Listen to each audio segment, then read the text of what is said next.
My name is Doug Sattel. I have been denied health care for the past 15, 16 years. It is very evident I've been poisoned by rat poison, methamphetamine, heroin, every drug under the sun, as per this Keith Hudson, the picture of the hand over the drink. It has affected my teeth. I have made probably about 50 to 60 different attempts to try and get this treated when it was happening. It started happening to me a long time ago. What I would do is I would tape record each guy saying that they were doing this. This William Cameron, different people saying rat poison to kill you, to accelerate heart attacks. I just posted the picture of the eagle on my YouTube. I posted the result of me going to the Augusta hospital for my teeth were hurting so bad I couldn't sleep. You hear the guy saying, we're poisoning you, we're dumping this stuff in your food. You hear William Cameron saying it, and you hear Keith Hudson. Yes, we are poisoning you. And they state exactly what they're putting in my food. All the tapes would get stolen. This William Cameron would say it's going to have diabetes would occur. You're going to have liver problems. It'll lead to blindness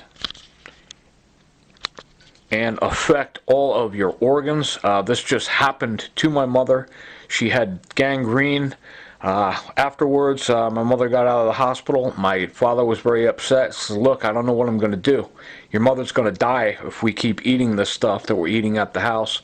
And if you continue what you're going to do, talking about me and the talking and presenting all these evidence and proofs that they're going to be dead in about 6 months.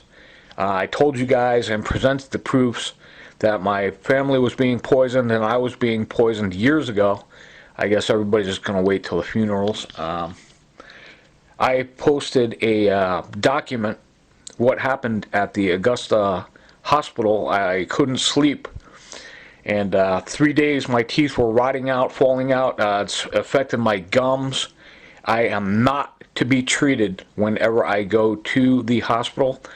I went to the Augusta hospital and there was probably 30 or 40 numerous attempts to correct the situation with my teeth. I knew I was being poisoned. I posted the document on the one with the eagle. You'll have to go full screen and see what it says. I want to say hi, guys. This is my 100th time here. You know exactly what's going on. My teeth are hurting. My gums are bleeding. My teeth are rotting out. They're falling out. I need you guys to listen and treat my teeth. And a psychiatrist comes out. She harassed me for 3 hours. I was pretty mad. I said, I need your name. You're not going to work here anymore. You're going to jail. I'm coming in here for treatment on my teeth, and you're harassing me, telling me I think that I have superpowers, and she's trying to get me committed to a mental institution so I can't leave. So I just kept repeating to her 1,000 times, look, I'm here for a toothache. Oh, do you have superpowers? Look, bitch, I am here for a toothache. Do you think that you have superpowers?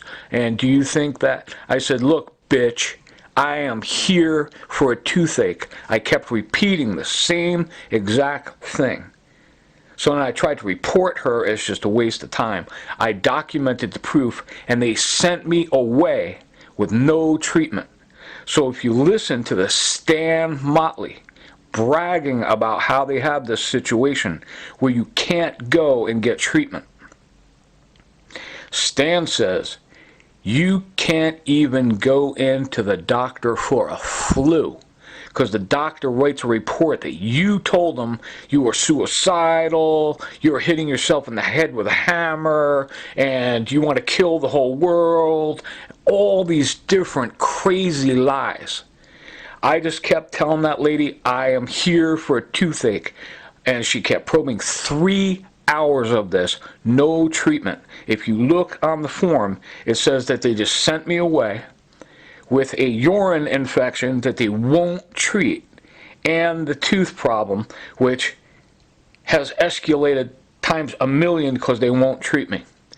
I hope someone has a flash drive. If you look carefully at document 5, doc 5, the same thing somewhere else. They would not treat my teeth for 3.5 years.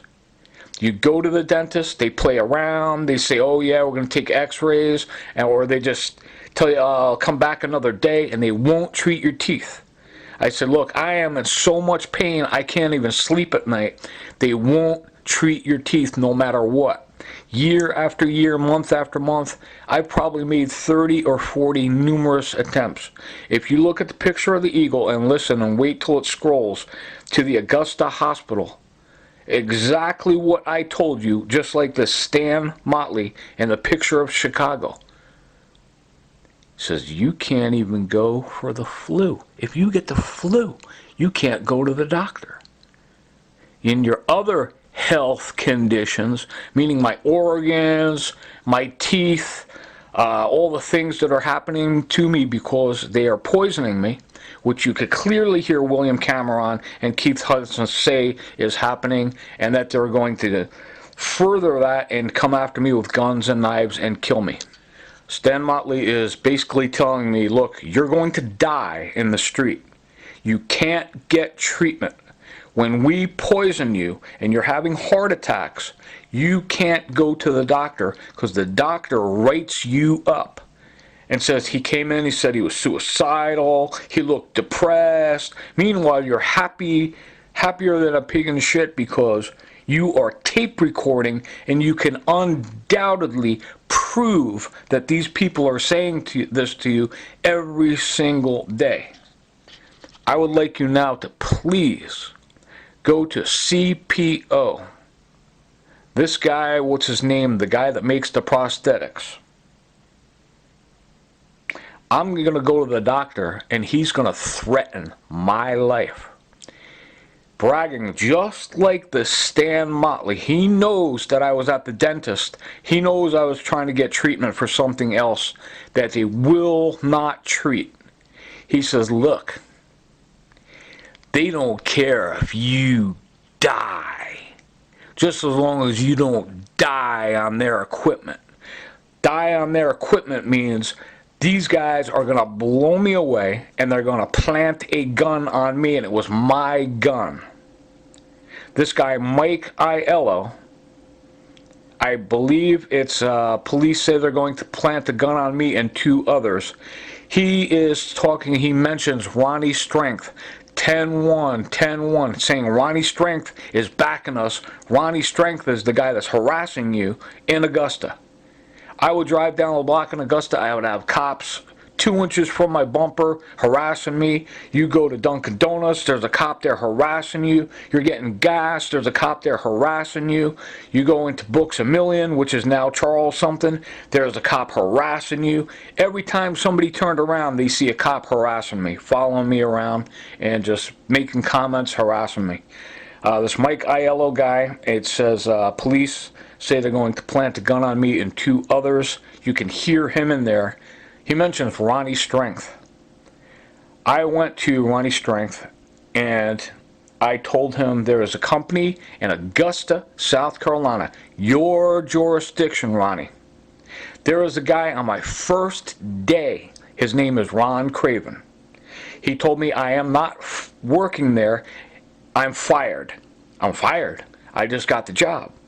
This Liz Botel, 532 Summer Lakes Drive, the night before my first day at work, she says, we're gonna destroy you at this job. The only reason you work and the only reason we hire you at these places are so people could put their hands on you all day long. There was a girl there, her name is Nicole Bussell. I believe she was from the Bath, Clearwater, Langley area. She would watch these guys doing this to me all day long. I was a witness and watched her get threatened. I watched the guys that were harassing me and putting their hands on me say, Nicole, we just pulled you over and gave you tickets the other night, because she got caught sticking up for me, obviously. After this Mike Aiello guy, it says police admit planting guns on me and 2 others. He is some kind of a federal cop. He approached me and started threatening my life at Books A Million, Washington Road, before it became Charles something. And he mentions Ronnie Strength is doing this to you in the tape. I said, well, who the hell is Ronnie Strength? He says, that's the sheriff.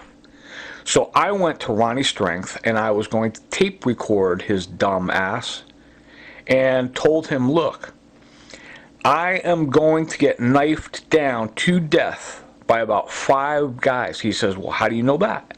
There was a guy named Ron Craven that on my first day at United Insurance in your jurisdiction drove me in the car. They frisked me.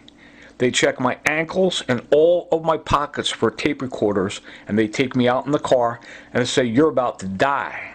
I'm about to die? He says, yeah, we're going to have numerous guys surround you and just knife you till you're dead. So I went to Ronnie Strength. I was able to smuggle a recorder in. When it's a matter of life or death, you're going to do the same thing and prove that Ronnie Strength is involved in that, and that at point A, you told him, Ronnie, this guy Ron Craven in your jurisdiction, United Insurance, down the block there, by what is it, Outback, by Waffle House, and what is it, Fishbone, is going to have people knife me down. So this is proof at point A. I went to Ronnie Strength after his friend Mike Aiello mentioned his name. That's how I know about Ronnie Strength. He says, Ronnie Strength is the one that's doing all this harassment. 10-1, 10-1, all units on Doug Sattel. So I went to Ronnie Strength and said, look, this guy says he's going to knife me down. So I did a presentation the other day in the Eagle picture where if I tell you I am going to beat your skull in with a baseball bat, and then 5 minutes later it happens to you, and somebody has a tape of me saying that, what do you think happens? I'd like to go back to my point on this picture of CPO being tortured and harassed by this Joe Cantwell guy, the prosthetic maker. I don't have a new prosthetic. I'm walking around on crutches because I have a bad infection on my leg after the old one wore my skin down. You hear this Joe Cantwell in that CPO one saying, yeah, it's nasty, man. You got these nasty sores and it's all bloody. Now, Joe says they don't care if you die.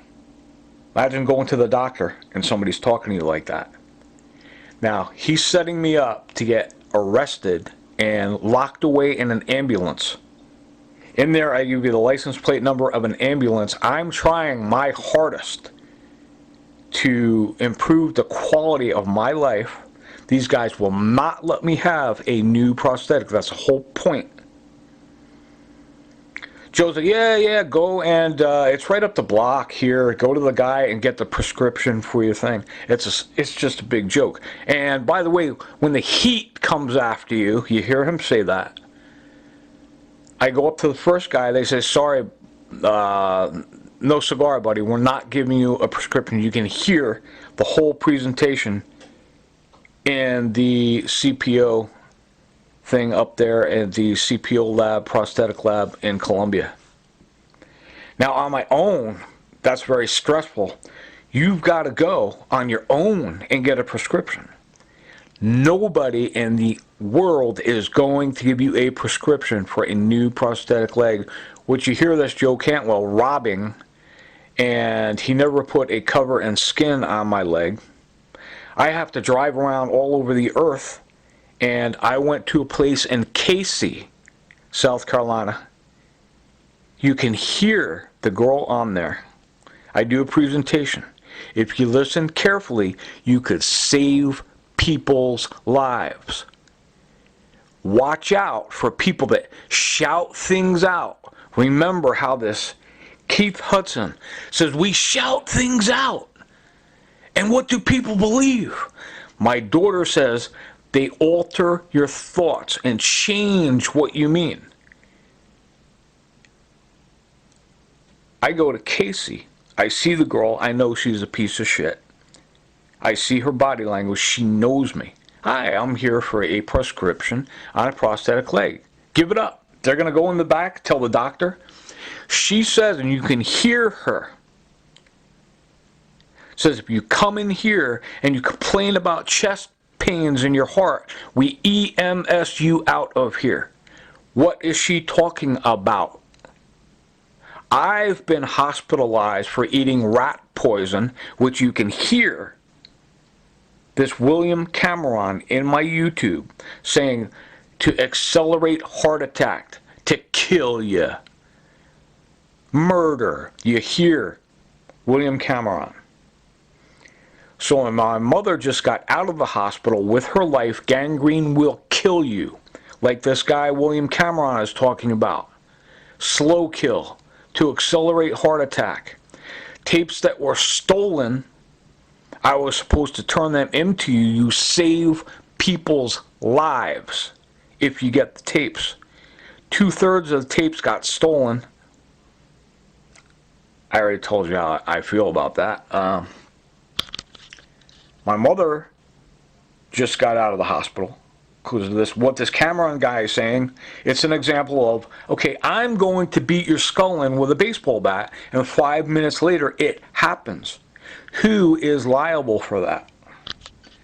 So now after this guy, Joe Cantwell, the prosthetic maker, he's guaranteeing me I am never going to wear a new prosthetic again. They don't care if you die. You can hear him. He means you are not going to improve the quality of your life. I know you've got sores all over the bottom of your leg, and it's bleeding and it's a mess. You hear him. He examined it. So now he's going to make sure I can't ever wear a new prosthetic again. He's going to make sure I can't get a new prescription. I'm driving all over South Carolina. Then you hear me give you the license plate of the ambulance following me around all over the place. Then, okay, what am I going to do now? This thing is killing me. I got to get a new prosthetic. I need a script. I go to my doctor by the Aiken Mall. You hear that? Go, oh yeah, I want you to come with me alone into a room. No thanks, bitch. That's crazy. After what is happening to me all day long, I am not going to be alone with you in a room. You hear the guy at Gold's Gym, oh yeah, you were commenting on this woman's breasts. You hear this guy, Keith Hudson, it's all a lie. Everything we say, we make up lies about you. Now, a nurse has the power to bring me alone into a room. Oh my God, 911, help, help. This guy said he was going to commit suicide. They just make up lies. So you hear me all day long in that CPO thing. Imagine yourself trying to get a prescription, which you're never going to get. You hear the lady say at the doctor by the Aiken Mall, says, yeah, okay, I know you're here. I'm like, I was here and you guys gave me a prescription before. I want to be alone with you in a room. Alone with you in a room. You hear this girl at the, across from Greg's Gas in Aiken, at the one-stop place. What is that? The job place. She says, I want to be alone with you in a room. They just make up lies. You cannot be alone with them in a room. Now I hear somebody talking about me getting a job. Nobody has any one-on-one interaction with me or has any idea what is going on all day long. So, you know, before you make a comment, I'd suggest you come to me and say, hey, Doug, what's going on? So look, how am I going to get a job? You hear this Tanita Baranak from the VA. Oh, yeah, by the way, I want to be alone with you in a room. You already know the gig, being alone with these girls in a room, what they're trying to do.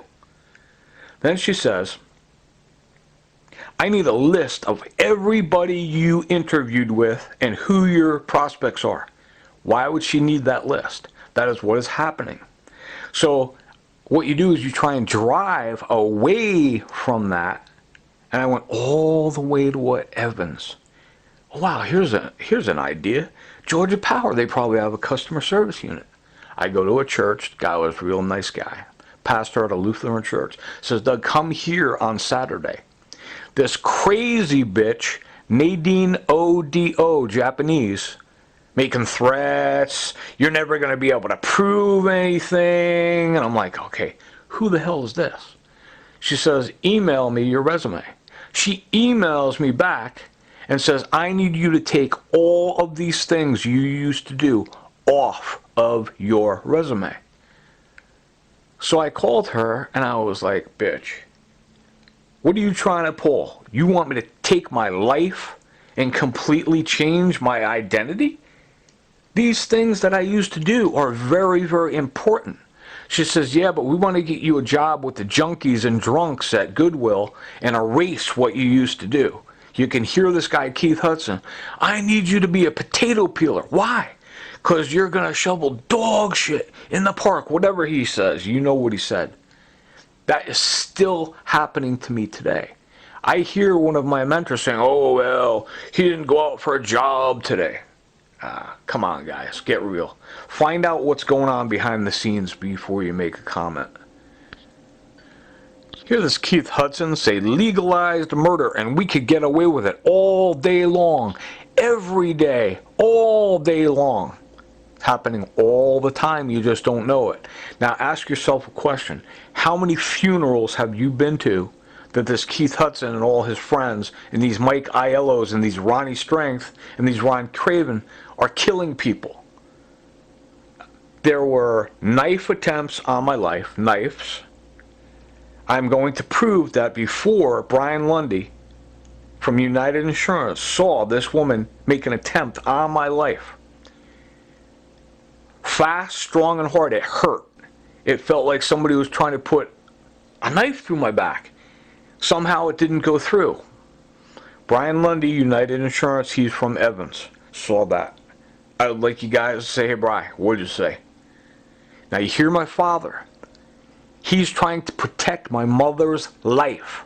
He was almost in tears the other day with me in the kitchen, saying, look, your mother is going to fucking die if your friends do not respond to what is happening. And he is being forced to say, Doug, the guy with the knife that knifed you down on the job the other day, we're going to say, what do you think the witnesses are going to say? They're all going to lie and say that they didn't see the guy with the knife. They want to protect their job. He's trying to protect my mother's life. This can all stop if people hear exactly, like I said, at point A. You hear this Keith Hudson planting guns and knives on me. That is no joke. You saw that happen to Walter Scott. That's me. I'm Walter Scott, resurrected, and I'm still talking and telling you I got out alive. To be poisoned and starved to death is no joke. All people have to do is just prove it. I explained to somebody in a car, what was that, off of Route 25 somewhere, that these guys, you let them come out in the dark and you put a spotlight on them. They're like a mouse. Oh my God. Oh, I'm exposed now. And no, it'll never happen. What they're saying they're going to do to you is never going to happen. But for years and years and years, I'm recording these guys saying this is the wild, wild west. They're just going poisoning. They're doing this to my mother. They're doing it to my father. They're doing it to me. I don't know if people are just waiting for a funeral to happen. But this is me at Ronnie Strength. After this guy, Mike Aiello, said Ronnie Strength. He mentions his name at Books A Million. You can hear Ronnie Strength. Who's Ronnie Strength? 1011, all units. I'm going to prove to you Ronnie Strength was involved. I'm going to prove to you that before Ron Craven had me knifed, I went to Ronnie Strength. I said, Ronnie, Ron Craven at United Insurance is threatening to have me killed and knifed down. Way before it happened. Before I play Ronnie, all you could do to save your life and prove what is happening to your daughter with the human trafficking, the bribes. You ever want to see your kid again or your family alive, you just have to tape record these guys. It's a very big opportunity. They come up to you. Nobody does that anymore. Like I said, if you catch them saying something, they're never going to do what they're saying. Now, what I did is I caught them saying it, and then the execution of the threat always happened. I provided a example of a woman named Sandra, or Sarah Gadsden. Sandy said, "You better give me them tapes or I'm going to kill you. You're going to die. They're going to shoot you outside. I got a knife." Exactly what Brian Lundy saw was this girl in a different instance. Brian Lundy saw it happen up in 111 Sultan Drive or whatever it was in Batesburg, Leesville. What Brian Lundy saw was happening to me. I had a table in between me and this girl that's trying to kill me. Sandy said, "You better give me them tapes. Gonna make up lies, the sheriff's gonna arrest you." Restatement. You're gonna make up lies and the sheriff's gonna arrest me? Yeah, you're going to jail. Whatever she says, you get the point. This is me telling Ronnie Strength, "Hey, Ronnie, there's a guy in your jurisdiction. His name is Ron Craven, United Insurance, says he's going to have me knifed." I told Ronnie. He says, "FBI's handle it." He's a wise ass. Now, I told you about this Sandra Altamari and this Giannuzzu's Deli in West Paterson, New Jersey. They're best friends.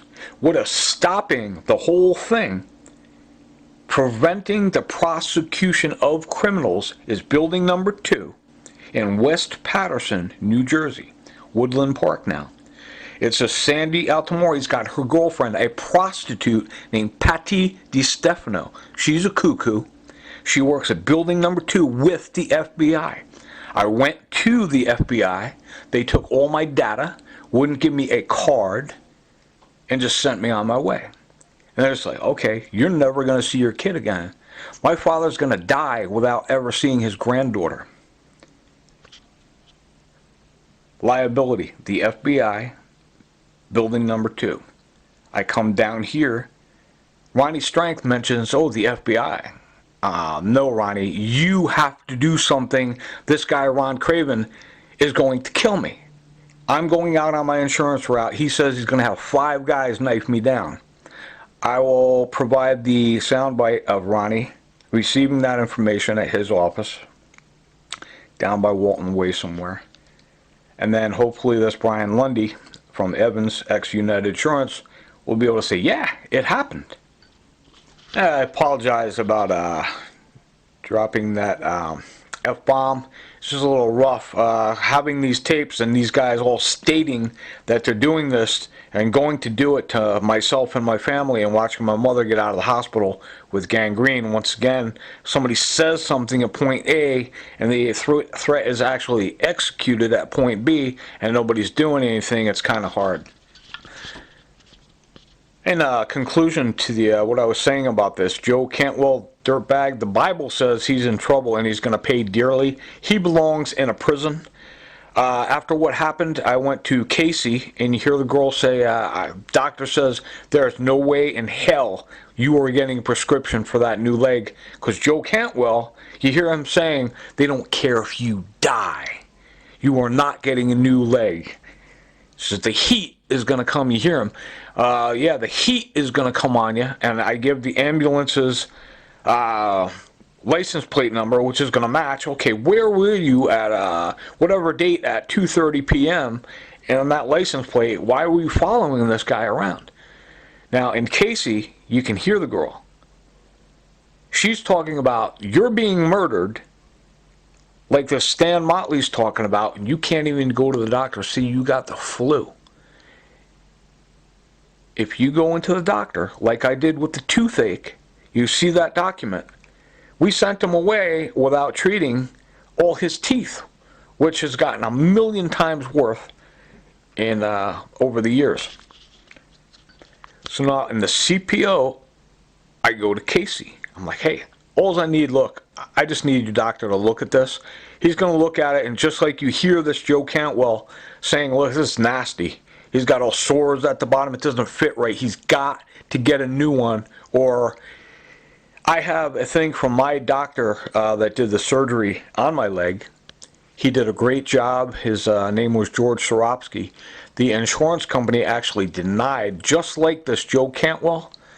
I would like to post what George Soropsky, my general surgeon, he was no longer with us. He passed. He wrote, if you do not get a new leg, I would like to use that as an evidence document as what could happen to me because of this Joe Cantwell denying me health care and health service. You could see this document in the picture of the eagle denying me health care, just like this Joe Cantwell. They don't care if you die. It's all a big game. He's fitting me for a new leg. He's doing this. He's making threats up there. That's when I decided to turn on my tape recorder. Okay, now imagine yourself. This thing hurts so bad you can't walk on it. You got all these bloody sores at the bottom. Now, they're threatening to have you committed to a mental institution if you go to the doctor to get a prescription. The girl in Aiken, yeah, I want to be alone in a room with you. So, no, I want witnesses, bitch. We're going to talk out here in the open. I want witnesses. Oh no, please come with me alone in a room, sir. No, I want witnesses. The whole place, the whole doctor's office, like, what the hell is going on? Well, what is it with this nurse? Wants to be alone with him, or why won't they give him a prescription? You can hear me saying, well, you gave me one last time. Now, imagine yourself.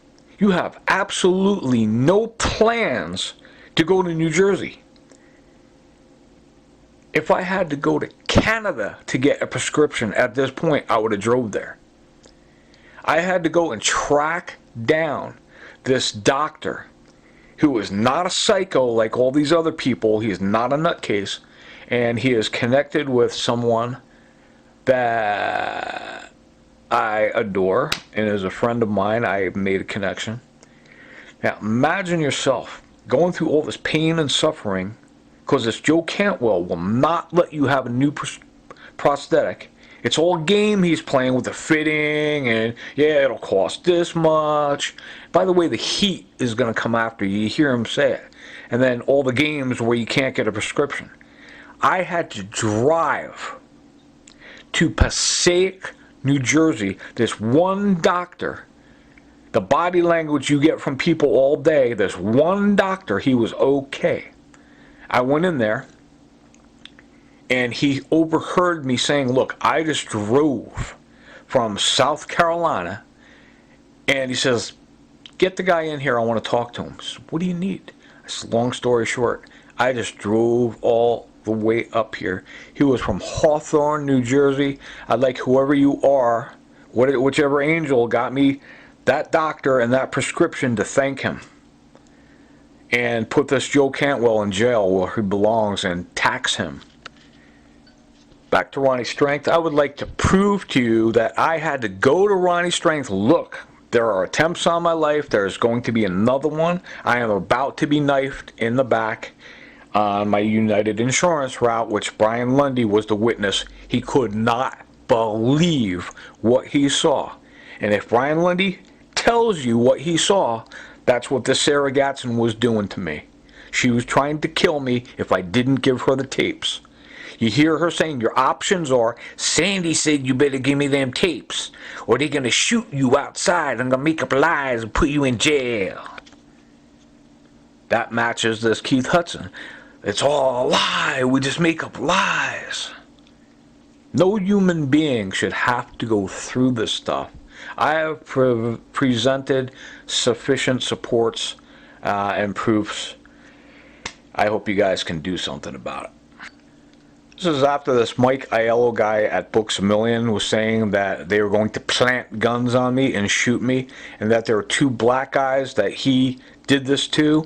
And Ronnie Strength, you hear him say Ronnie, and I repeat back to him, Ronnie Strength, who's that? Oh, it's the sheriff that's doing all this to you. 10-1, 10-1, all units. And I said, you know what? I'm out of here, man. This is crazy.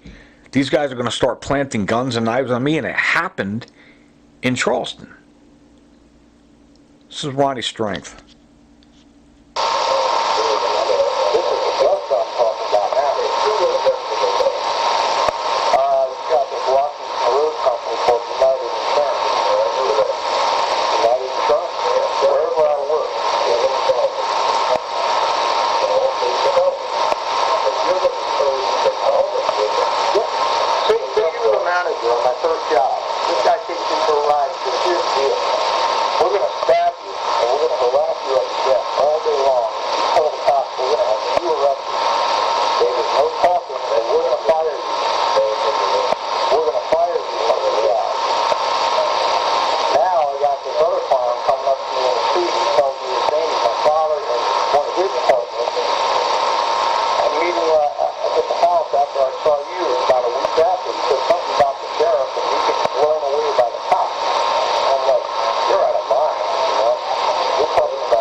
Just happened there. You hear me stating United Insurance. Says, who's that and where is it? Said it's down the block. I said the manager took me for a ride in the car. Says we're going to stab you in the back and knife you down. And then I said to him that there's another guy named Mike Aiello. He's down the block. He says he's going to plant the gun on me and after they blow me away. And he said, you hear him say, good news, you don't have to worry about us. Later, after that, there was an attempt on my life, and this Ronnie Strength knew about it. This is me telling him before Brian Lindy saw what he saw. Ronnie Strength says, oh, there's nothing I could do about it if this guy is making death threats on your life, this Ron Craven. You hear me telling him, look, they're going to knife me down. He says, well, FBI. And I'm looking at him like, FBI, Ronnie? What do you mean FBI? You already... Well, why are you saying FBI? That's weird. Because building number 2 up there in the north is friends with this killer Sandy Altamari and Patty DiStefano. They work in the FBI building. I went in Aiken. I said to John Williams, FBI. It is, what is that, Silver Bluff, something like that, the fork in the road by the gas station. Don't go towards Warrenville. Make the other left, and it's down in there in, what is it, Woodside or something. Guy's name is John Williams. I said, look, I could provide proofs that my daughter's stepfather is going to prevent me from seeing my daughter, and I have all these other proofs that will lead to the bribes were taken, and they're erasing all the tapes. I have tapes of people that are making threats on my life, and this John Williams, he took me outside. I should have recorded him outside his office and said, look, the people that are doing to you are my brothers. I found out who his boss was. I am going to play a soundbite of Rob Weisenhofer, Columbia FBI, the boss of the FBI. Liabilities. There are people that are getting killed. And like I said, people that shout things out. One of them, unfortunately, is Megyn Kelly from Fox News. Oh, everybody's dying. I don't know. I've seen her do some pretty good work. I'd hate to, make a judgment on her like that. But if I were her, I would definitely research what all these people are saying and how all these 2 and 2s lead to 4 and how... After this Cameron and this Keith Hudson are saying people are being poisoned to kill you, slow kill, to accelerate heart attacks, and my mother has been to the hospital numerous times over this, and when you go to the hospital, this happened to my mother, we're going to call her. If you do, you can forget about ever talking to me again. I'm their voice. I'm saving lives. My father was very upset the other days. I don't know what the hell we're going to do. If you keep doing what you're doing, your mother and I are going to be dead in 6 months. I explained to you the book about the gang stalking bullshit. Linda Sullivan, how they come in and out of your house. I went to the hospital the other day to see my mother. My sister's bawling her eyes out, and this Wayne Townsend and this Liz Botel, I recorded them. Wayne Townsend is saying, 2 little livers, little gallbladders, 2 little livers. And I will present to you this Wayne Townsend saying, we got the keys. We got the keys. The people that are killing you are coming to the hospital to visit you. You can hear the Sarah Gadsden saying, Sandy said you better give me all them tapes. There are people on Fox News, I guess, that don't research things and research Karen Agnes and prostitution and listen to what the Sandy Altomare is.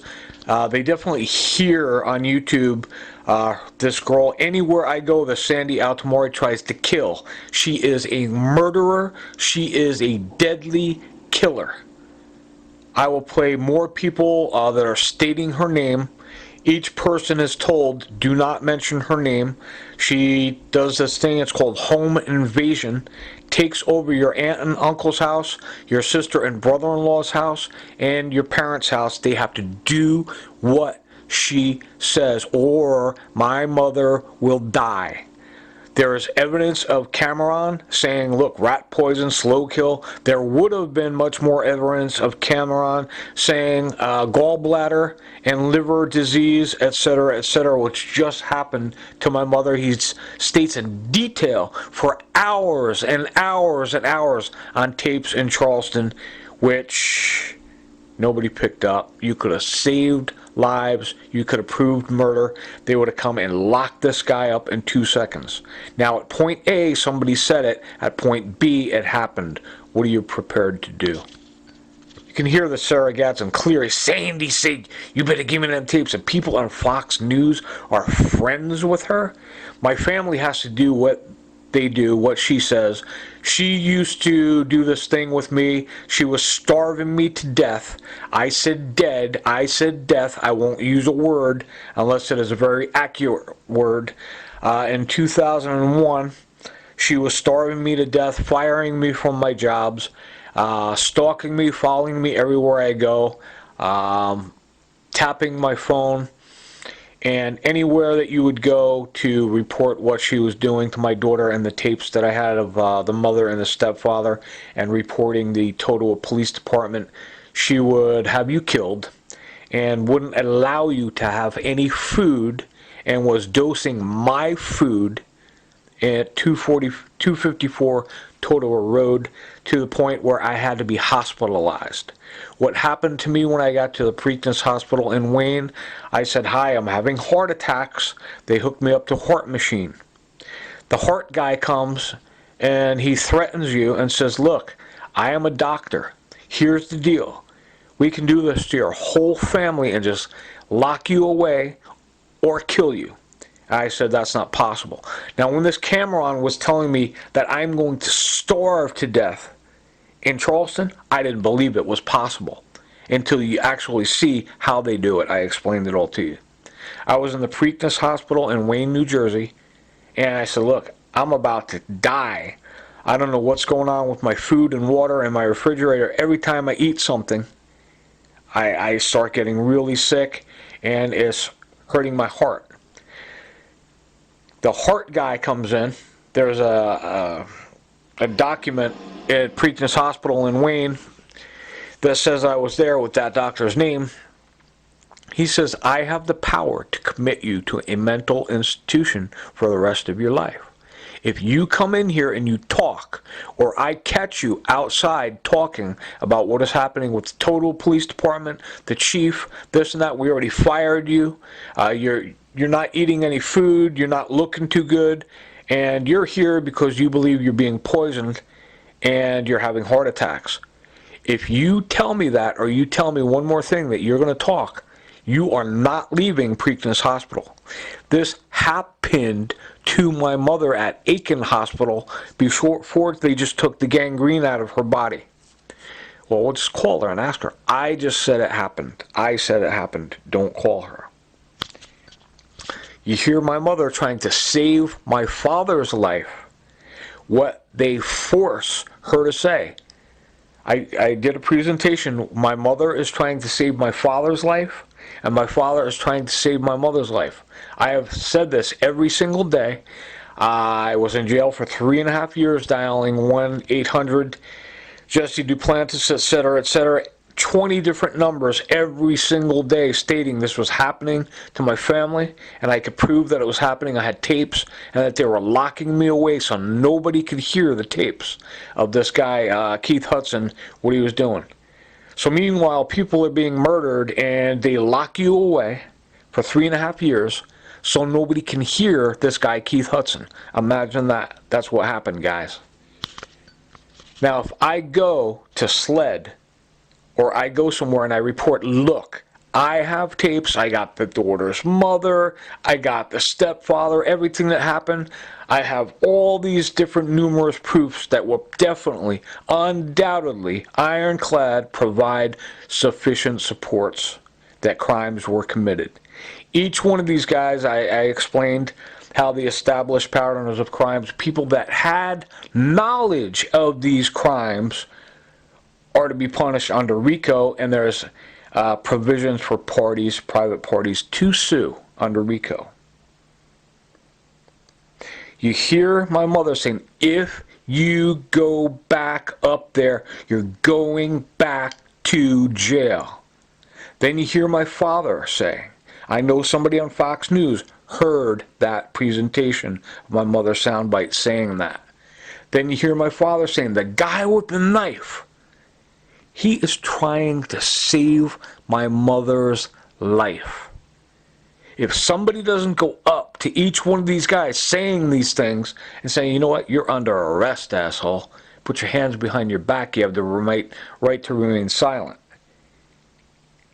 Then my father says,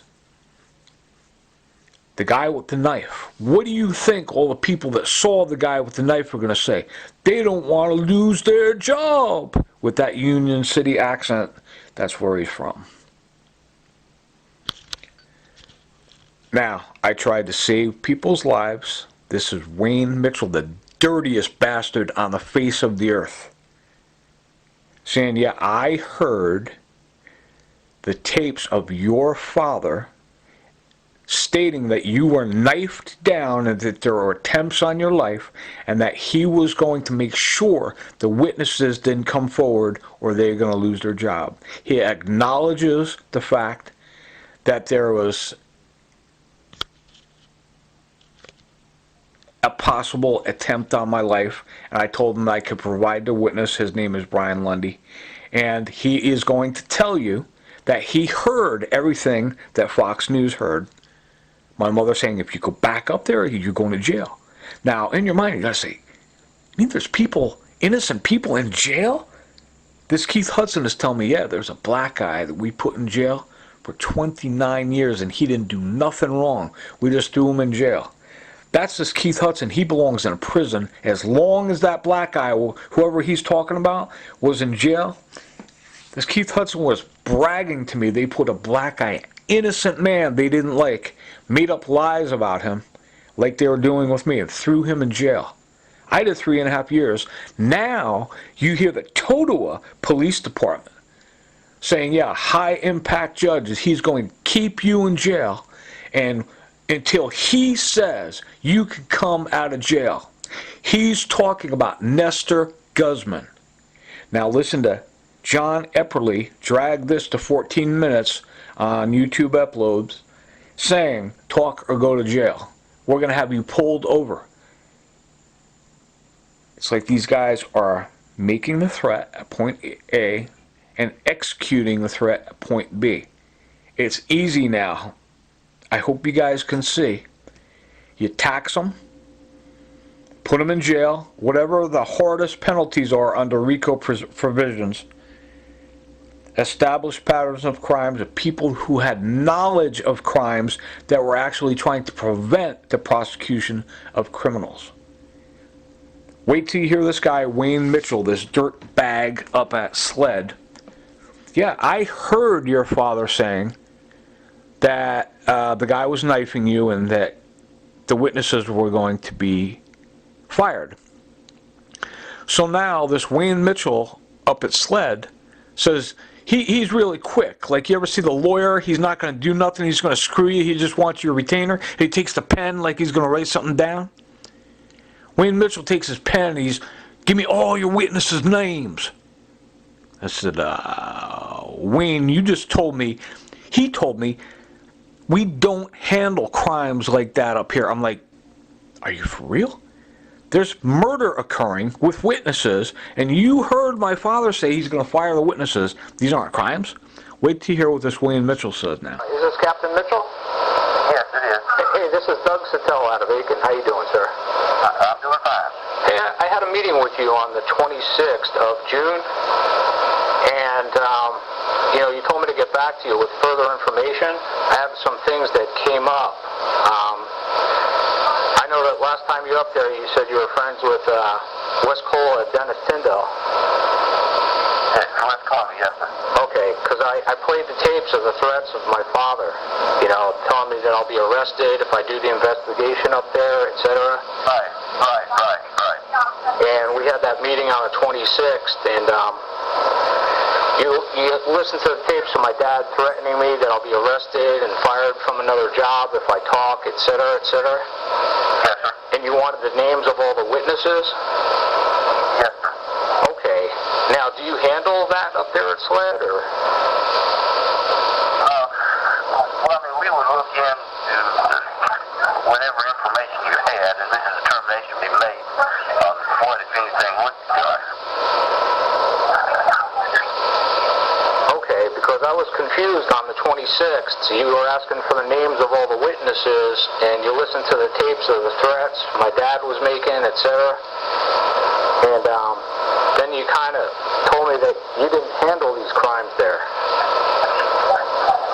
Well, if anything that comes through us, that is sent to us, we look at it. That's not necessarily mean that it's SLED is going to meet the criteria for a SLED investigation. Okay, but are you the right guy? Am I talking to the right guy? Well, I'm one that you can send the stuff to. There's a Captain Tom Davis that also handles issues that come in from the public that, he might be able to provide some insight also. If you've got some information that you want to send, you can either fax it, email it, mail it, whatever. Get my attention, and we can kind of go from there.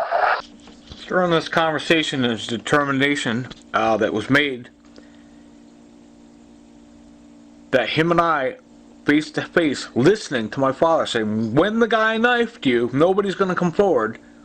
That's trying to cover up murder. That an attempted murder occurred. And he's like, well, we don't handle crimes like that here. And I'm looking at him. He takes his pen, but give me all your witnesses' names. This bastard is going to have witnesses killed or ticketed. There was a Nicole Bussell at United Insurance. She got caught shooing guys away from me that were shouting at me, threatening me, slapping me on the back. And this Ron Craven came up to her and threatened to fire her and would abuse her. I have never seen anybody abused like this woman, Nicole Bussell. Nobody should have to go. She doesn't know there's a better quality of life out there for her. And all the witnesses watching this Ron Craven, the way he ran that business and abused this girl, then they ticketed her, they targeted her and waited for her and said, there she is, and ticketed her. This guy, Wayne Mitchell, wants all witnesses' names. It's been determined in this conversation. He told me, we don't handle crimes like that. I'm like, are you for real? A determination has been made that I was knifed, and my father's saying the witnesses aren't going to come forward. He's going to fire me and all the witnesses if anybody finds out about the murder. That's basically what we're talking about. He says, yeah, I told you that. We don't handle crimes. Well, what are your witnesses' names? Well, if you don't handle crimes like that, why do you want people's names? Now read what my daughter wrote. Hyper-aggressive gangsters. They dictate what you're going to sing. Notice how this ass wants witnesses' names to shake down witnesses. My daughter is the biggest witness that crimes occurred, and that this girl Sandy Altamari was calling her mother, and they were calling the judges, so we can't see each other. I got that information via my daughter. Now, if anybody finds out, they're just going to attack my daughters. Oh, I don't know what he's talking about. You got to read exactly what she writes. Hyper-aggressive gangsters, physically toxic environment, threatening her, and everything that hearing happening to me, getting knifed by the Sarah Gadsden, happens to her too. Physically toxic environment, she writes. And, it's all there in black and white. So now, this Wayne Mitchell's involved. There's provisions under RICO if he is trying to silence a whistleblower. He's looking for witnesses' names after he just told me, yes, I heard your father threatening you. I understand that he's going to put you back in jail, and your mother was saying you're going back to jail, and et cetera, et cetera. I think you get the point.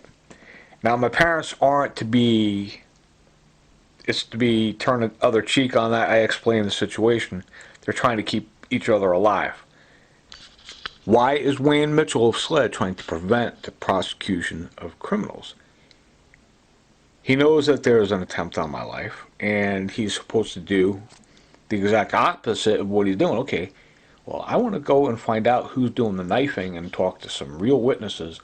He is saying, number one, well, I heard what your father's saying, and we don't handle crimes like that here, but give me your witnesses' names. And I'm looking at this guy like, are you for real right now?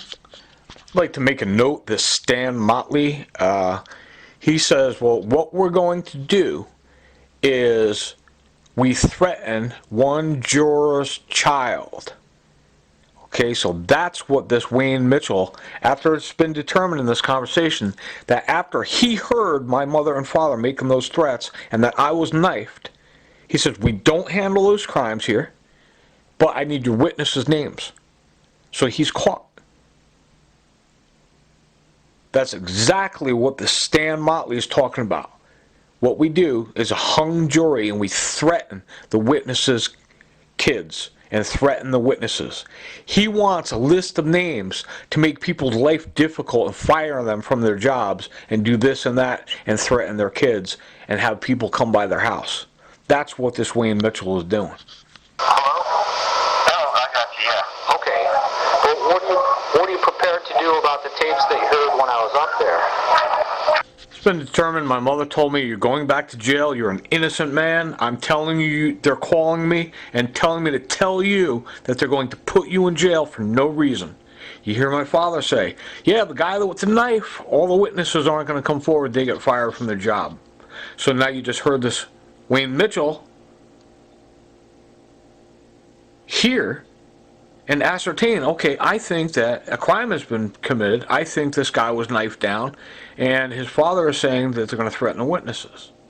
So now this Wayne Mitchell is a wise ass. He needs witnesses' names so he can shake them down. And he's telling you, I heard your mother and father say that, and here's what he has to say about that. Father was doing is say, just stop this, don't do this anymore. You're causing trouble for yourself if you're doing that. That was his advice to you. RICO laws has the ability to indict or sanction individuals for their behavior and actions committed against witnesses and victims and alleged retaliation or retribution for cooperating with law enforcement and intelligence agencies. Now you hear this Wayne Mitchell saying, yeah, I heard all the tapes, everything you heard, and he's just telling you to stop. This ain't no good for you. Don't do this anymore. You get caught doing that or saying that, you're screwed. Anti-SLAPP, S-L-A-P-P, strategic lawsuit against public participation. It's when you go after the victims to silence their speech. That's what these guys are doing. I want to talk about two things right now. I want to talk about what happens to people if they get caught threatening witnesses. There's a guy that's the dirtiest guy in the world. What happened to my mother, he's in the hospital room. I have recordings of him when I walked in saying, yeah, they're two little tiny little livers called the gallbladder right in front of my mother. I think he wants me to kill him. I tape recorded him, of course, because I know him and this Liz Battelle are in there. And then he says, we have keys talking about keys to my parents' house, which you can see in the gang stalking book, My Life Changed Forever by this Linda Sullivan. I told her the two deadliest people in Aiken, South Carolina were Wayne Townsend and Liz Botel. Now, I want to know if you could do anything to this Wayne Townsend. He came down from the north in '06 when I first came down here. The reason I was down here, I was being fired from my job. You hear this Keith Hudson saying, "You are never going to work another day in your life." They fired me. You hear me getting fired from this Ron Craven after he had me knifed. I went to tell the Aiken Public Safety Captain Scott, and you hear Ron Craven's friend Billy Royster saying, "Yeah, the guy, Ron Craven's brother-in-law told us you were here," and that proves that I got fired. And this Billy Royster is pretty much teaming up with them, that whole thing. Retaliation on whistleblowers. Ray Scott's involved in that. Billy Royster, Ron Craven's friend, is involved in that. They're trying to cover up murder.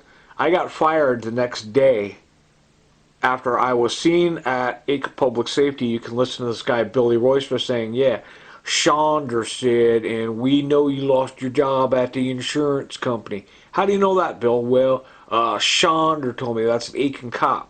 These guys have to pay dearly if they get caught with this guy Ron Craven, and Ron Craven is calling the Aiken Public Safety and firing me from my job.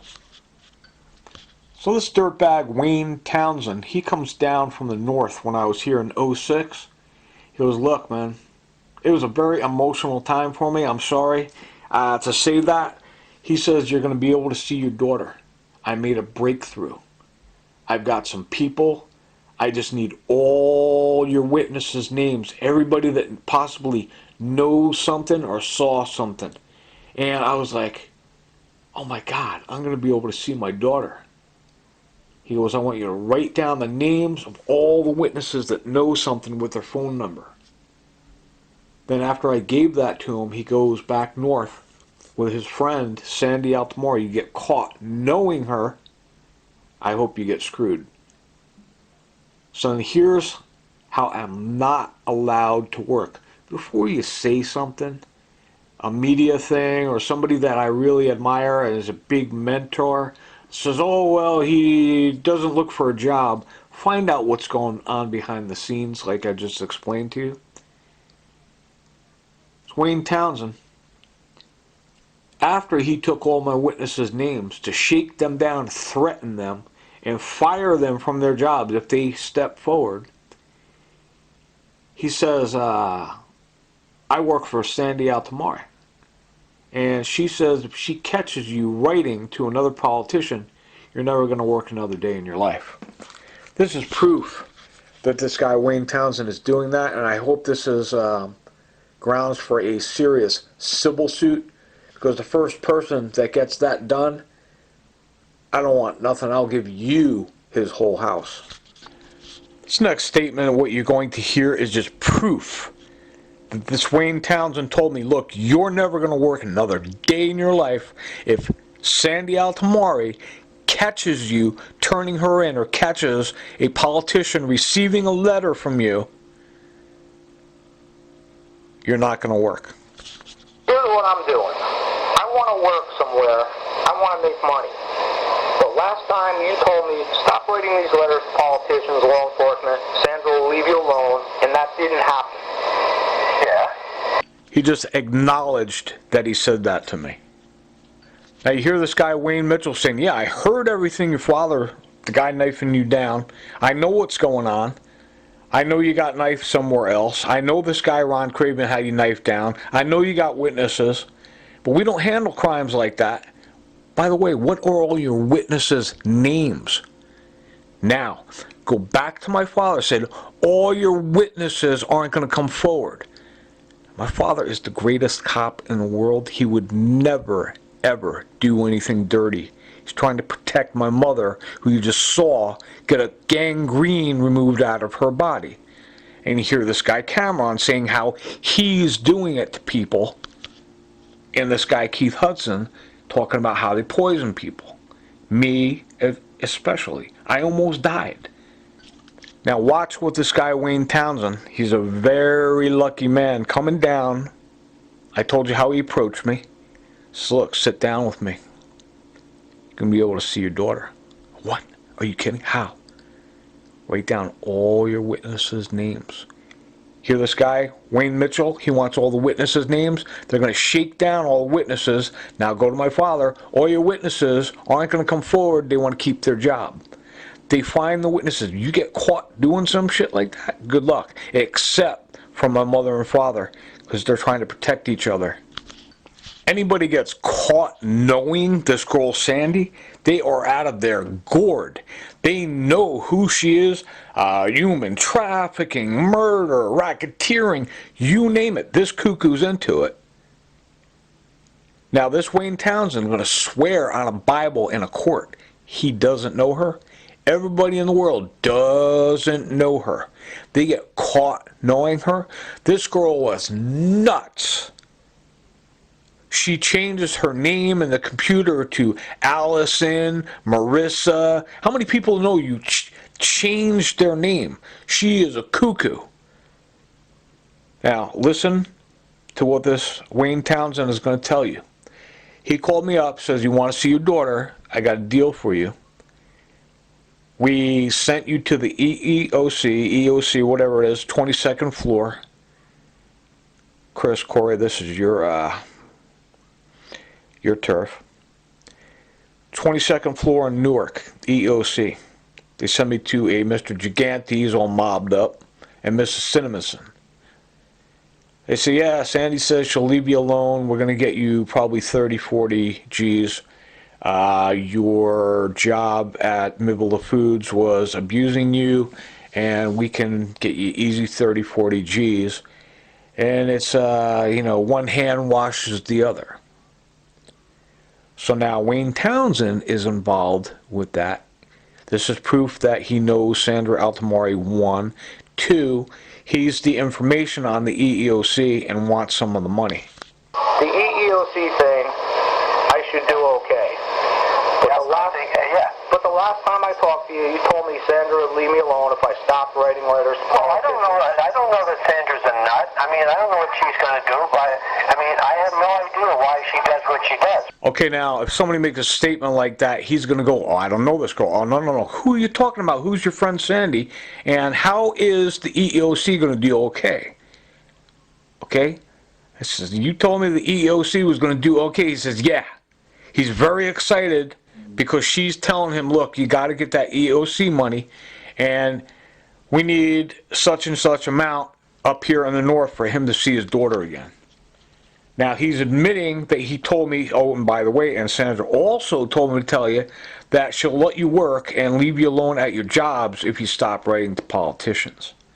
Wayne Townsend, go get him. Wayne, what the hell is in it for her? Wayne, harassing you. what I'm saying is you told me the last time if I stopped writing the letter, she'd leave me alone, and that didn't happen, and I haven't written any letters to any politicians. So what do you want me to do? I want you to focus on something Wayne just said. You hear his body language. He is perturbed, and this Sandy is fuming. Hey, what the hell is in this for me? She started doing work on a restraining order through appellate. There was a Elizabeth Saccone and a Larry Pincus team leaders at appellate at the Trenton. They called me up and they said, come on down. And they said, Ernest Capicello made a mistake. That girl that has the restraining order, there was a prior history where they threw her out of court. She tried to do that a couple times. There was an Amos Saunders transcript a year earlier where the true agenda with the restraining order came out. He threw it out of court. So now Trenton was calling me, and the Sandy Altamari was getting mad. She was doing all this work. That's what she does. She calls judges. She took bribes. And you hear Wayne Townsend now, what the hell is in it for her? They did the work on the restraining order and wanted me to pay her, and I said no, that's why I still have the restraining order. So now you hear him saying, well, what the hell is in it for her? You hear him saying, acknowledging that he told me that the EEOC money was going to go through. He says, yeah. Now watch what happens after this. You hear all the determinations made with this Wayne Townsend that this Sandy Altamore is not going to let me work. When Wayne Townsend gets to court and you take his house away from him, he's going to put his hand on a Bible. I don't know any Sandy Altamore. Who the hell are you talking about, pal? Now imagine me, exactly what happened to me, guys. And imagine me in 06, this guy coming to me says, if you give me all your witnesses' names, you'll be able to see your daughter. That's how scummy this Sandy Altamore is. Now, after this guy, Mike Miller, somebody I would never hang out with in 10 million years. He starts calling me, and I started bitching him on and said, look, you got this Wayne Townsend coming getting all the witnesses' names. You guys called the judges and took my daughter away from me, and I didn't record it. So then the next time he called, I recorded him. And I need to give you a hard time. I was having a bad day, that's all, man. I know we have a new arrangement and all because, you know? Yeah, like I said, the whole thing is a sore subject, but... Yeah, man, I know. The deal's gonna go through. I told you exactly what I want. I'm not gonna send you anything unless you can deliver. I'm gonna send you $10,000. How do I send it up there, though, dude? You said Western Union? Yeah, you can do it on, you can send you can do Western Union. Okay, because you said they ask questions if it's over how much? I'm not sure. You might want to do it two different times, 5,000 each time. You won't send any that way. I think you won't send out. Did you? Well, if you go over $10,000, it's a tax thing. So if you send 9,950, yeah, it'd be better than 10,000. Now when this Wayne Townsend scumbag gets to court, he's going to put his hand on a Bible. I don't know any Sandra Altamore. Well, Doug says that she told you he's never going to work another day in his life if he gets caught. And Senator, whoever, receives his mail and starts asking people questions. Sandy finds out. You get fired from your job. She's never going to let you work another day in your life. You tell on her. And it says, by the way, the EEOC money Sandy Altamore sent you to is going to go through, and you give her some of that money, and everything will be okay, and we'll talk about you seeing your daughter. So then this guy, this scumbag, Mike Miller, calls me up, and we had conversations about me bitching and moaning about what he did, and this Wayne Townsend coming and taking all my witnesses' names and saying he works for, basically a good enterprise and not the Sandy Altamore. And he said, I know, it hurts and everything. It's a sore subject. And he doesn't know he's not getting shit. He doesn't know I am going to forfeit the EEOC money. I just want to catch these guys doing what they're doing. I had to hide this stuff and bury most of this stuff. Bury it before they started getting dogs to sniff out where this stuff was, believe it or not. I drove all the way to Greensboro High Point, and I had a bag. All these tapes in it, they've been tampered with. I gave them to my friend Mike Myers. Fox News mentioned who was visiting my friend Mike Myers, and I have tapes of him stating that I don't need my daughter's court order anymore. I went to Richmond, tracked them down. They were trying to prevent me from finding him. I have tapes of him saying, look, I was told to tell you, you don't need the bag, you don't need the tapes, you don't need your daughter's court order anymore. She's 28 years old. I go, Mike, you got to give it back. I can play that for you. Fox News knows who went to my friend Mike Myers and stole the court order, tampered with tapes. All this stuff is completely tampered. You can hear 401 Grand Street erasing all the tapes. I have tapes they want to steal. The condition that I got my tapes back from Mike Myers with all these guys and this guy Mike Miller, the Judge Nestor Guzman 8204 is tampered with, and it's chopped up, and it is just all broken up, and they tampered with it. They cut off the end of an 8298 Randolph Sobrian, and it cost me thousands, guys, to retrieve this stuff. So if they give me this stuff in that condition, what they do is they just erase all the tapes. Also, a big feature, I hope you made a note of this, Keith Hudson screaming and yelling, "It's all erased. It's all erased. We took it off." And I say, "You erased everything?" He says, "Yeah, it's no longer there." Well, I assume we erased it all.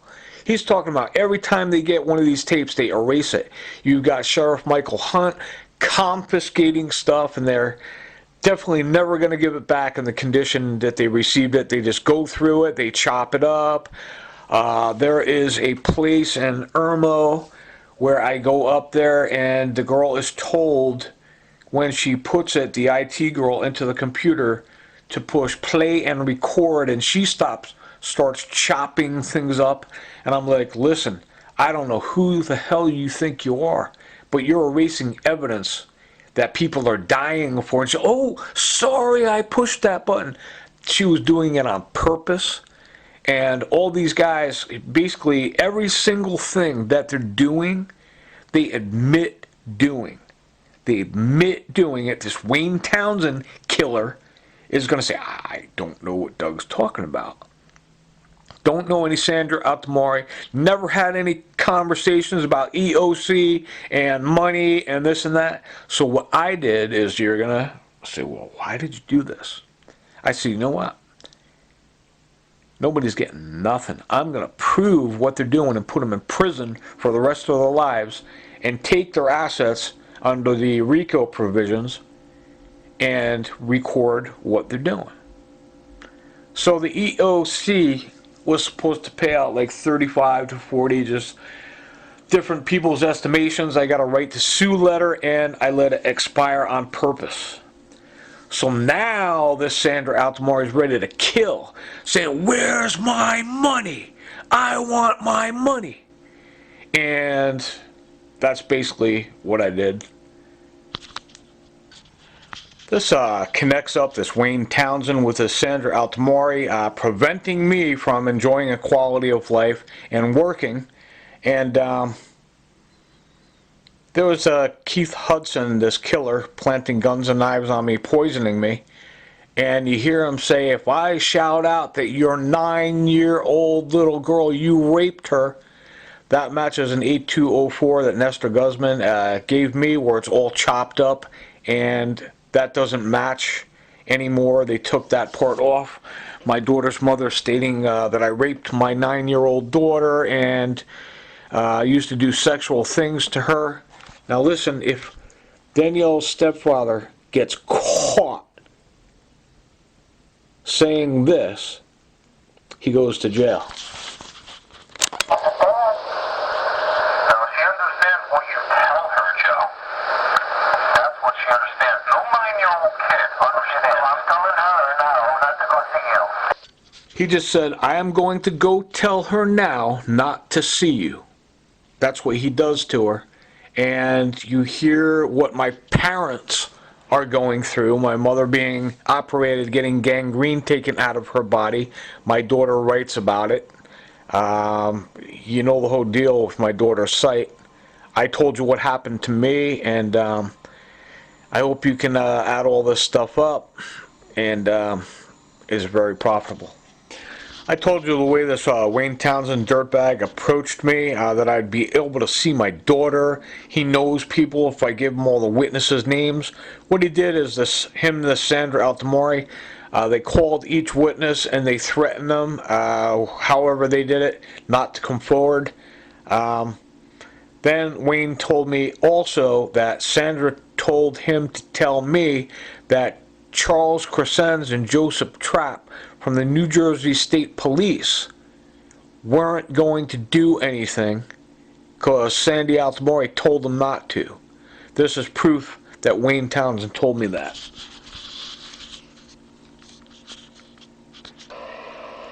I have no idea why she would do such a thing. And like I tell you, unless you have proof, unless you have something that you can walk into a police station with, I mean... Well, how are you so sure that the New Jersey State Police aren't going to do anything? Oh, what have they done? Doug, what have they done? Why aren't they going to... What new information have you got to give them? I gave them a 31-page report. Right, and what did they tell you they're going to do with it? Nothing. You told me they weren't going to do anything. Yeah, right, but what did they tell you they're going to do with it? I was just trusting your word. You told me they weren't going to do anything. Yeah. It's him admitting as proof that he told me, look, Sandy Altamore, he's going to deny knowing. He already told you, oh, I told you that Sandra Altamore told me to tell you that if she catches you writing to any politicians about what is happening to your daughter and the proofs that you have, you're never going to work another day in your life. Now he's admitting that she also told him to tell me, which he did, that, oh, by the way, the report you gave the New Jersey State Police, Sandy Altamore called them too. He admits saying that he told me that. I next say to Wayne something else he told me when he told me that I'm never going to work another day in my life, as per his friend Sandra Altamore. He told me, look, she's connected up to all the judges and calling all the judges. This is proof that he said that. They're not going to do anything because if they haven't done anything so far, what makes you think they're going to do anything in the future? Because they're all connected together with her and working with the judges. She works with the judges. Right, so where do you have to go to get this resolved? Where do you have to go? I mean, is there a place you can go? Talking, these guys are supposed to be doing their job, and on the list, I mean, you know. she's calling every single place I've been to. They're people, Doug, they're people. Cops are people. They're no different than anybody else. They're going to do what they want to do when they want to do it. Judges are the same way. The judges are going to jail. Remember I told you this Wayne Townsend in 06 came to my parents' property and approached me, and I really thought my family and I were going to be able to see my daughter again. He comes down and says, you give me all the witnesses' names. We're going to tackle this for you. We're going to knock it out, 1, 2, 3. Then you heard all the determinations. He says, listen, I gave all those names to Sandy. She says, you're never going to work again, and she's calling all your jobs and monitoring where you go. All those determinations are made. Now I'm going to prove to you that he did come down and say that to me and get me to write down maybe 150 witnesses' names with all their phone numbers, and him and this girl, Sandy Altamore, shook them all down. He says, listen, I'm going to take it to my brother. You hear him being evasive. Coming up, he's going to say, oh, I'm not telling you who my brother is, and this, you'll see. You took all the witnesses' names with you last time, and then the last time... And I talked to my brother, and my brother said, there's nothing we can do down there. There's nothing that can be done at the sheriff's department. Who's your brother? What do you mean, who's my brother? Well, who's the guy you spoke to? My brother. He's got a couple of relatives that worked in the sheriff's department down there. Who is it? Look, what do you mean, who is it? All right, never mind. See, now all the determinations are being made. He knows this girl Sandy. They're going to give her the EEOC money. I'll be able to see my daughter after that. This guy wants $10,000. Really shady. Don't send it all at once. They're going to notice something's wrong and call me and start asking me questions. Why are you sending this guy $10,000? Send it $5,000, $5,000. No, better than that. Send it $9,500 and whatever he said. This guy, Wayne Townsend, is going to deny everything. That proves that he came to me and said, give me all your witnesses' names. You hear this Wayne Mitchell guy, after it's determined, he told me we don't handle crimes like that, after he heard murder or attempted murder occurring on tape and the whole nine. They just want all the witnesses' names. And now you hear this Stan Motley in the Chicago picture says, well, what we do is we threaten the witnesses and threaten the jurors and threaten the jurors' children. So all my witnesses that are on that list say, hey, how you kids doing today? Hey, Doug wrote down your name and number on a piece of paper. Anything you want to tell me? And they start shaking down the witnesses. If you get caught doing it, once again, I hope you could take this Wayne Townsend's house, because my family and I are never going to see my daughter again, and there's proofs that all these bribes and everything that these guys are doing, erasing all the proofs, erasing the transcripts, erasing this. We cut it off at the end so nobody could hear it. I mean, it's clear as day. So the last thing in the world these guys want is for somebody to find out exactly what they did. There's no wiggle room. There's no, nah. It was done flawlessly. These guys, they did what they did, and they just don't want anybody to find out about it. So their first prerogative and priority is find out who all the witnesses are. And you hear this guy, Stan Motley, who also belongs in jail, stating how they're going to threaten the jurors and threaten the jurors' kids. You get caught threatening witnesses. Good luck. Once again, talking about work, if I get a job the night before I go to that job, this Liz Botel, 532 Summer Lakes Drive, threatens me, says we're going to attack you at your job. That's the only reason you're there. That was the United Insurance job down on Washington Road. I got licensed in insurance. This Ron Craven, my first day, says, you're fired. I said, what? He said, we're going to fire you and make up a lie, see? You stole money. And he tried to have me stabbed. You hear me telling the sheriff, Ronnie Strength.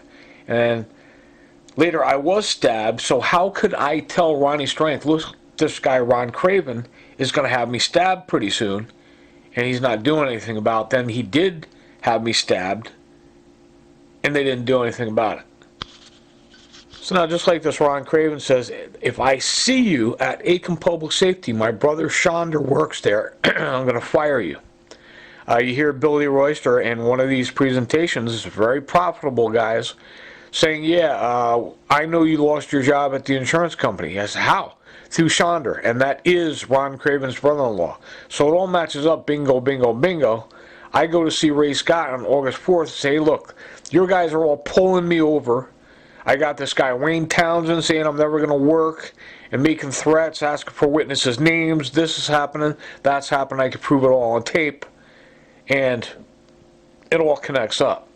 So 8/4, I go to see Ray Scott, and Shonder and Billy Royster tell Ron Craven he's talking.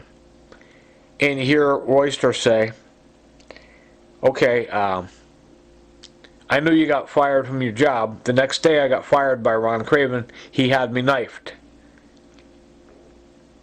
You can hear Sarah Gadsden saying, I got a knife, I got a knife. We're going to shoot. Sandy says you better give us those tapes. So now here's another guy. His name is Tennant. He is in Aiken Public Safety. And I said to him, why did you pull me over? And we're at Aiken Public Safety in the lobby. Same thing. As Billy Royster saying, well, we know you got fired from your insurance company because Ron Craven, and he says Shonder told us he called Ron Craven and told him you were here.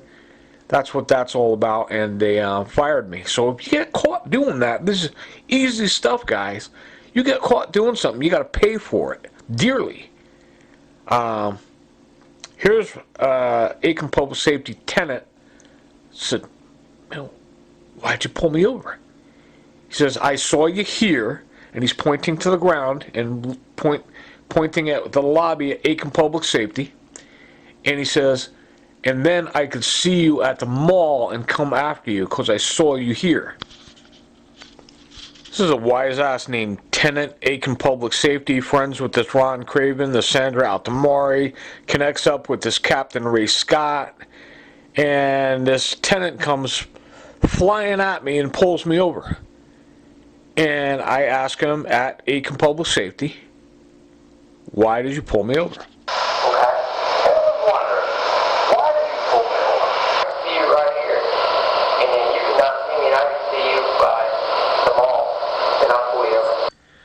I asked tenant at Aiken Public Safety in the lobby, look, why the hell did you pull me over?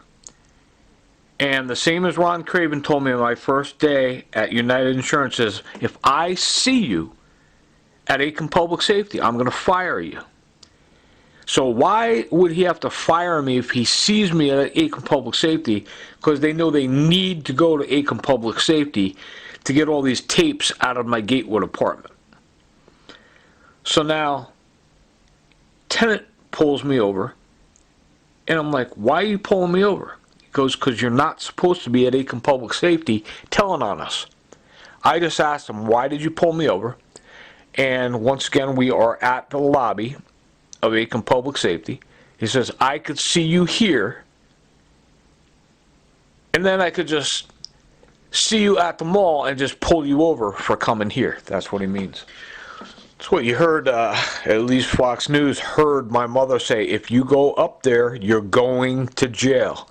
Meaning if you go, you have an agenda where a crime was committed, and you go and you do the right thing and you tell somebody, you go to jail.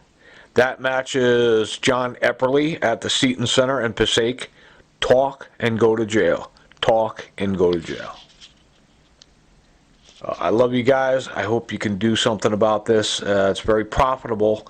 The pains that people have to go through, you know, the intentional torts, indemnity means pay back or make whole. I hope that you can do something with this. And I'd like to go next. My next step was a dirtbag lawyer. I think it's called Hopewell Gardens in Aiken. I went to the town manager and I said, look, this Ray Scott is telling me he knows this girl Sandy Altamari. I've got proofs on her, all kinds of stuff going on, all kinds of tapes, and Ray Scott is threatening my daughter's life on tape. And tenants pull me over saying, well, I could see you here at Aiken Public Safety and then pull you over later at the mall for coming here. And the conclusion with this Ben Moore lawyer, he says, well, I could just say that you're threatening me and blah, blah, blah. You'll hear Ben Moore next. I'm going to go back to this tenant again. I said to him, I was looking at you in the rearview mirror, and I said, well, why is this guy pulling me over? And he says, well, you talked to somebody named so-and-so. I don't understand the name of the person he's talking. He says, well, you came in here and you were talking to somebody in here that works here, and his name is, and well, that's why I pulled you over. So tenant is actually admitting to you. You already heard the determinations made before that. He says, well, I could see you in here and then go ahead and pull you over at the mall. Nice, real nice. So I said to him, I was looking at you in the mirror wondering why you were pulling me over. And he says, well, you were in here and you were talking to somebody in here. That's why I pulled you over. And I was like, well, who is this person? He says, it's somebody that works here.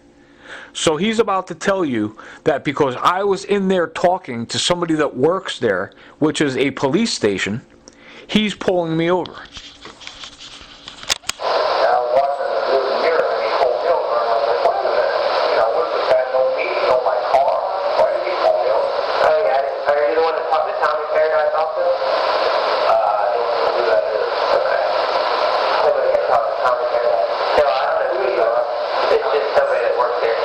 I think the name he gave me was bogus. He just told me that he could see me in here at Aiken Public Safety and then go ahead and pull me out there, pull me over at the mall. Then I told him, once again, I was looking at you in my rearview mirror and I was wondering why you pulled me over. He says, well, because you were in here talking to, and I think he said like Ronald McDonald, something corny. Won't say the guy's name, which would be Ray Scott. And he says, and he works here, and that's why I pulled you over, because you're in here talking to somebody after you were told not to. That matches up with Billy Royster. Doug, we got to get you back up on your feet again, get you working again. Working again? Bill, what makes you think I'm not working? Well, we heard you lost your job at the insurance company. How did you hear that, Bill? Through the insurance company. That's very interesting, Bill. Who do you know at the insurance company? Well, a guy that works there. His brother works here. Well, what's his name? His name's Shonder. That connects up, same as Tennant's doing. Tennant just told you, I just pulled you over for no reason because I caught you in here talking to Ray Scott. And I could see you in here and then just go ahead and pull you over at the mall. People are getting pulled over. Walter Scott's getting pulled over. These guys just don't like somebody. They just go ahead and pull you over and do whatever they want. You hear this Wayne Townsend saying, hey, cops, they're going to do what they want, man. And the judges up in Patterson are the same way. They're just going to do what they want. So if you take time, I dedicated my life proving this to you guys, and it has to do with a promise I made to my daughter. Now, any lawyers out there, if they're connected up with these guys, they're going to say, oh, no. But any smart lawyer is going to say, holy crap, man. These are all Grand Slam home runs, and I hope you could do something with it. My heart sees all these people starving to death in Africa and Haiti, different places, even in our own backyard. I think that we could help them. And basically, it's all pretty much predicted in the Bible, said, you know, that all this was going to happen, and then Father's word is true. So once again, these are all Grand Slam home runs, easy. Excuse me, Flo. Seabass said he was going to pay for a meal. Seabass said that? Yeah. Tennant said that. Billy Royster said that. All these guys. Yeah, I think you get the point, guys. This is a glorious day. These are all Grand Slam home runs. And next, I am going to play Mr. Dumb and Dumber Ben Moore. He says, well, I hear what Tennant's saying. I hear Ray Scott. I hear all the corruption. And I know you went to the town manager, but what I'm going to do is make up a lie and say that you're threatening me. Watch this. You're not going to believe this. Conversation with, I think his name was Robert Tennant, APS, Public Safety, was 14 July at 6:30 a.m. Next is the town dummy. It's Benjamin Moore, saying he's just going to make up a lie and say I'm threatening him. All these guys, you can clearly hear them admitting exactly what they're doing. Each guy, 99.999. And now you bring it to the town manager and Ben Moore. And I said, well, Ben, you hear this guy saying that? Yeah. You hear this guy saying that? Uh-huh.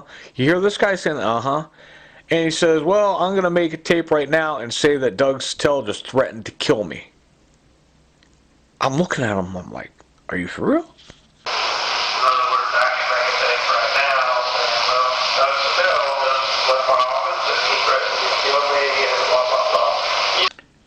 Okay, so you hear Tennant saying, okay, if I see you here talking to Ray Scott, I'm going to pull you over at the mall. He did pull me over. He's telling you why. You hear Billy Royster, detective, saying, well, we fired you from your job because Ron Craven found out you were here through a guy named Shonder. That's what the Billy Royster conversation is about. And now you hear the lawyer Ben Moore. I'm like, well, what's your course of action? What are you going to do about it? He says, well, I can make a tape right now saying Doug Stell just threatened to kill me. And I'm like, okay, when's our next appointment? And he's trying to, so I don't come back. And he keeps making suggestions that I just threatened to kill him. And he makes the appointment anyway. I go back. It was a few days later. And they have 2 Aiken Public Safety cars outside. 2 Aiken Public Safety punks inside as bodyguards for this guy. He told them Doug Sattel, last time he was here, just threatened to kill me. I can provide next the tape of that. When I went in there, I said, Ben, what the hell is going on? And I said, I provided all these proofs that these guys are, in their own words, incriminating themselves and admitting everything from A to Z. And the cops are there. And I'm like, why are these cops here? He says, well, for my protection from when you threatened me. You just heard him say he's going to make up a tape right now that Doug Sattel threatened to kill him. I hope you can do something with this, guys. This is disgusting.